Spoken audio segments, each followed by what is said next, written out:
రాజమండ్రిలో family suicide ఘటనలో సంచలన విషయాలు బయటకొస్తున్నాయి. షేక్ సాదిక్ అనే వ్యక్తి వేధింపులే కారణమని మరణ వాంగ్మూలం రాశాడు ఆ వ్యక్తి. నిన్న రాత్రి రాజమండ్రిలో గోదావరి నదిలోకి ఒక కుటుంబం మొత్తం దూకేసింది.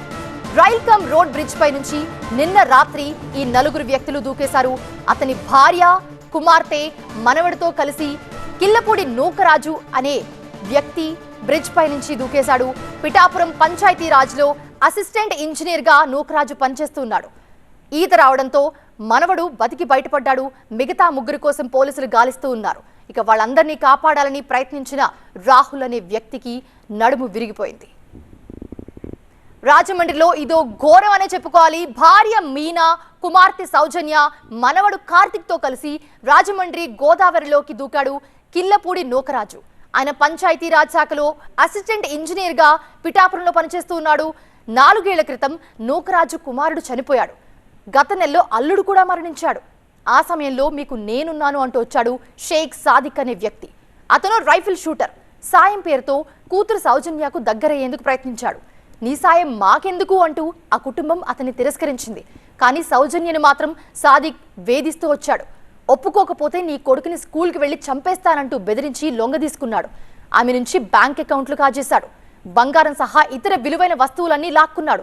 15 ఏళ్లుగా పిఠాపురంలో పరువుగా బతుకుతున్న తమ కుటుంబాన్ని సాదిక్ నాశనం చేశాడని, అతని వేధింపులు తట్టుకోలేక సూసైడ్ చేసుకుంటున్నామని మరణ వాంగ్మూలంలో నూకరాజు రాశాడు.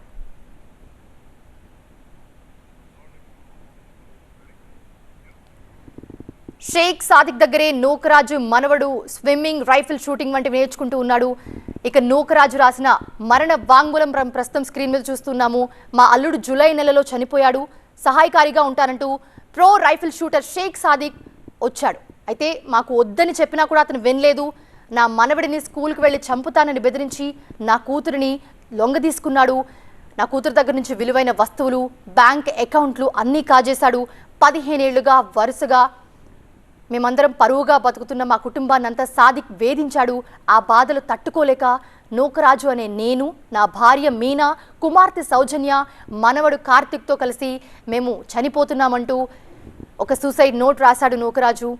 ఇక మనవడు కార్తిక్కి ఈత రావడంతో బతికి బయటపడ్డాడు. గోదావరిలో దూకేసినా కూడా. కానీ మిగతా ముగ్గురు మాత్రం గల్లంతయ్యారు.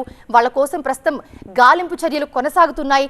ఇందులో మరో విషాదం ఏంటంటే ఆ ఫ్యామిలీని కాపాడాలని రాహుల్ అనే వ్యక్తి కూడా వెంటనే నదిలోకి దూకాడు.